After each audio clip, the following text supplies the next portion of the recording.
Forget the movies.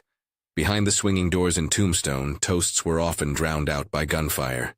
They called it a theater, but inside it could read more like a battleground.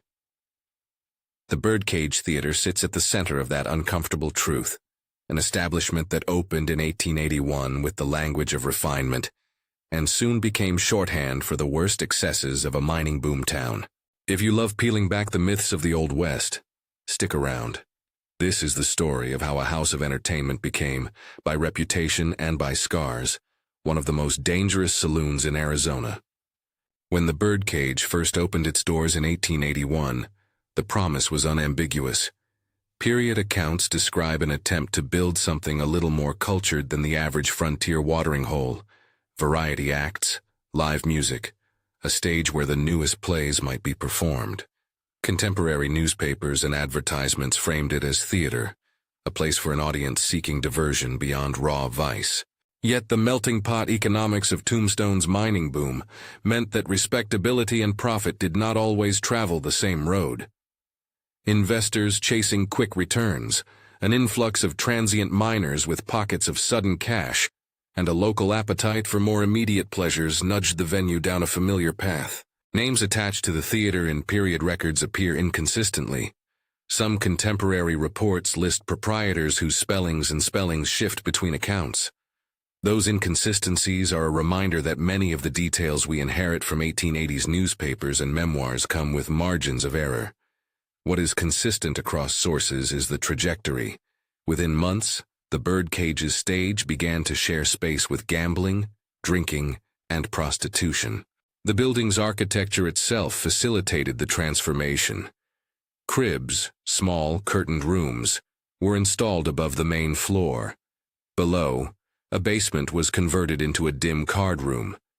Kerosene lamps burned low. Smoke pooled around exposed beams. The scent of whiskey, sweat, and lamp oil was thick enough that travelers later described it as a tangible presence. The visual image most reporters preserved was one of low light and sharp shadows, where faces could be seen but not always named. Picture the interior as contemporary witnesses did.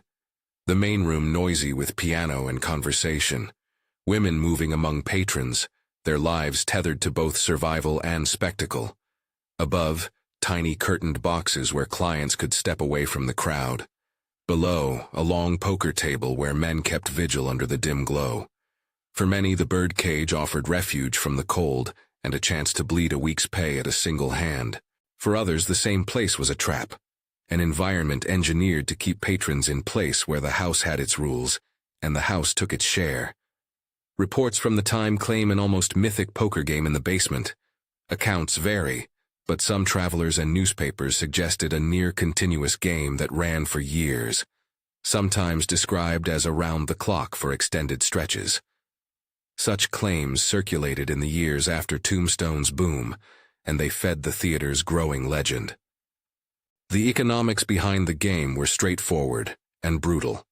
Contemporary writers reported that the house exacted a cut from the table. Figures quoted in different sources vary, but many mention a percentage being taken from pots or players to keep the lights burning and the doors open. Money changing hands in that basement was described by witnesses as large by the standards of a mining town. Savings, payouts, the unpredictable fortunes of prospecting. When you place a pool of cash under dim oil lamps inside a room where every patron is armed or on the edge of a fight, the potential for violence escalates. Cheating, short payouts, accusations of theft or betrayal, any of these could explode into a gunfight, and when a man's livelihood depended on a single hand, tempers burned hotter. Evidence of the violence that took place inside the Birdcage is both physical and textual. Visitors to the preserved building point to pockmarked walls and furniture said to bear the marks of gunfire. Reports from the late 19th and early 20th centuries cataloged dozens of bullet strikes in support posts and walls. Numbers vary by source, with some contemporary accounts claiming well over 100 holes, and others offering smaller tallies. Newspapers of the era recorded a number of deaths that occurred within the building over its early years. Again, counts differ between accounts, but several period reports mention multiple fatalities attributed to fights, stabbings, and suicides inside the establishment. The Tombstone epitaph and other local papers recounted specific incidents, disputes over games that ended in bloodshed, arguments that continued into the street, and patrons who never left. These reports, when read together, sketch a pattern more than a single definitive ledger, a public house that regularly hosted lethal conflict. Certain names have attached themselves to the birdcage's lore. Period newspapers and later recollections sometimes reference figures like Doc Holliday or Bat Masterson in connection with Tombstone's nocturnal life. Those associations appear in multiple accounts, but the details and the spellings in surviving transcriptions vary, and modern historians caution against taking any single anecdote as settled fact.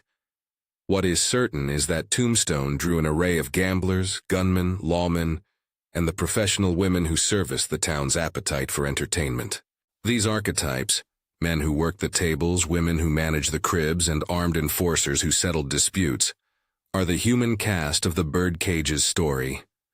To focus too much on any one famous figure risks missing the larger social mechanism that made the place dangerous.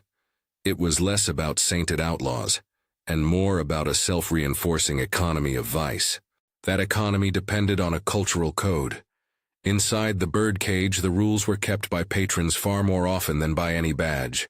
Men carried firearms openly. Even when municipal law existed, enforcement was erratic and often conciliatory toward gambling interests.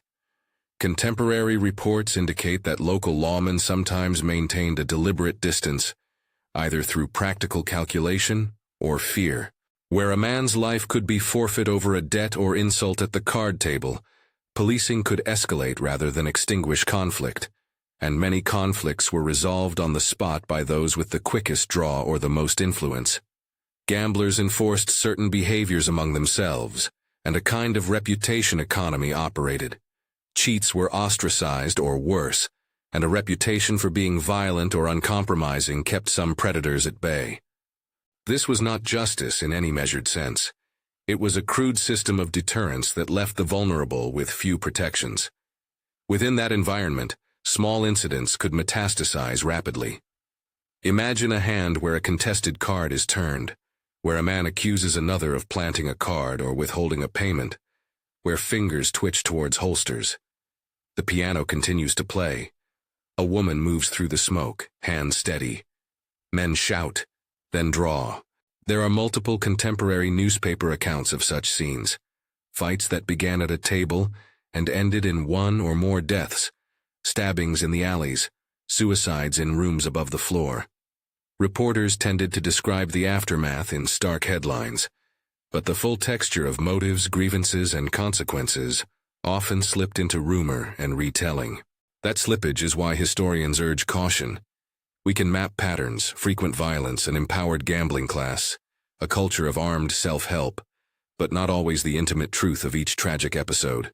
Visiting the birdcage today is an encounter with those patterns in material form. The building stands with many of its period fixtures intact. Patrons and tourists point to long wooden bars, to the stage that once hosted variety acts, and to the curtained cribs above the floor. Walls that have been described in reports as shot-ridden still bear pockmarks that invite the visitor's attention. An interpretive tour will often emphasize the difference between the theater, the owners intended, and the saloon that profit and demand produced. The preserved furniture and the visible scars act as mute testimony. They do not explain motive, but they insist on presence. Modern visitors, museum staff, and local historians tend to approach the site with a mix of respect and curiosity, aware that the appeal of violent places is complicated. There is an ethical question at the center of historic tourism. How do we reconcile fascination with brutality, while honoring those who suffered? The birdcage forces that question without offering an easy answer. What is left then when the lights go down and the piano quiets? The Birdcage Theater remains a physical echo of a town that thrived on extraction, migration, and rapid social churn. Its walls and records tell a story of how entertainment and vice can merge under the pressure of fortunes being made and lost overnight. Theatrical ambitions gave way to a harsher logic. That which paid survived. The evidence is rarely tidy. Sources disagree on counts and names. Newspapers of the day varied in their emphasis and accuracy. Eyewitness recollections filtered through decades of storytelling sometimes blur truth and legend. Yet taken together, the material and textual traces point to a place where danger was not an occasional event, but part of the operating environment. So would you have crossed the threshold?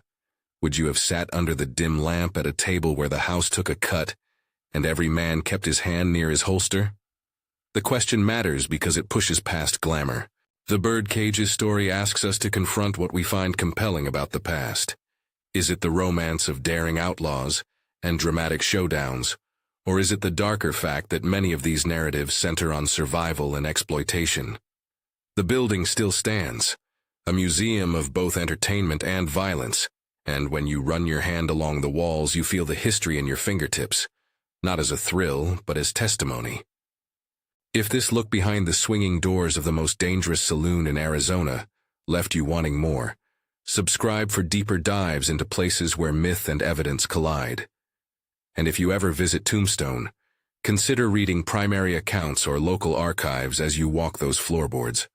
The stories there are as complex as the pockmarked walls suggest.